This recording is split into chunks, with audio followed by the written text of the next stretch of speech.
Hey kids, this morning's another morning for a Christmas story. And that will be Sleeping Beauty, Aurora's Homemade Holiday.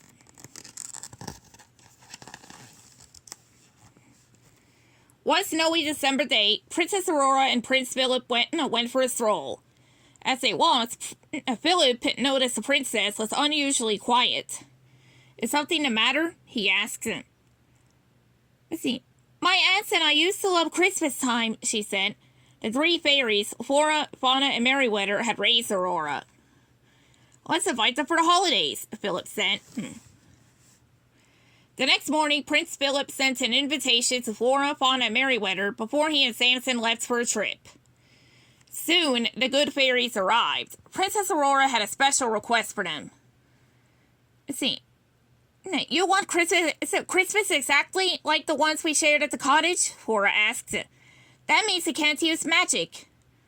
You'd better take our wands, Fauna said to Aurora, but the wands were hard to catch. Shall we decorate? Aurora asked. She led the fairies to baskets of evergreen garlands, ornaments, and bows. Aurora suggested that she and Flora put up the evergreen garlands, while Fauna and Merrywether decorated the Christmas tree. After a busy morning, the last stocking was finally hung above the fireplace. Then Aurora and the fairies moved on to the kitchen. It was time to begin, baking their Christmas treats. I can't wait until Phillip tastes your special layer cake, Aurora said.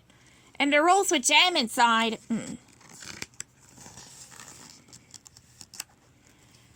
The next morning over breakfast, Aurora and the good fairies talked about a gift for Phillip. I once gave him a homemade present, Aurora said. But what? How about a shirt? Flora suggested. But I don't know how to sew, the princess replied. We'll show you how, Merrywether said. The fairies were excited to teach Aurora all about planning a homemade holiday gift. All morning, the fairies worked with Aurora, teaching her how to cut fabric and how to sew a shirt. Oh dear, the princess said when she looked at her sewing. This shirt isn't looking quite right. The fairies quickly set aside their own projects to help Aurora with Phillip's shirt. When Aurora finished Phillip's gift, the fairies helped her get ready. The prince would be home soon. The fairies made a crown of holly for the princess's hair. Next, they had to decide what she should wear. Flora suggested a red dress. Merrywether preferred a blue one. Typical.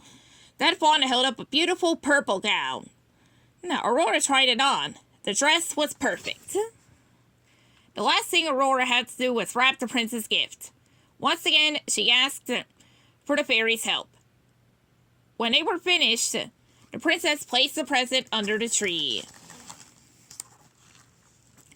That afternoon, Prince Phillip arrived back at the castle. Close your eyes, the princess said with a sly grin. And don't open them until I tell you to. Aurora led Phillip into the grand hall, where Flora, Fauna, and Merrywether were waiting.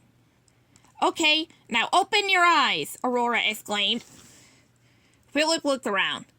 I never seen preparations like these before, he said. Try a lemon tart, Aurora said.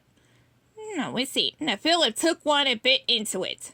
Suddenly a strange look came over his face. Oh no, Fauna said. We forgot the sugar. Aurora handed Phillip his gift. One more surprise, she said. A shirt, the prince exclaimed after opening the box. Oh dear, that's certainly not the right size, Aurora said. No, said Phillip. No, but there's one more here to love. Then he wrapped Aurora in a hug. So thankful for a homemade holiday. The end.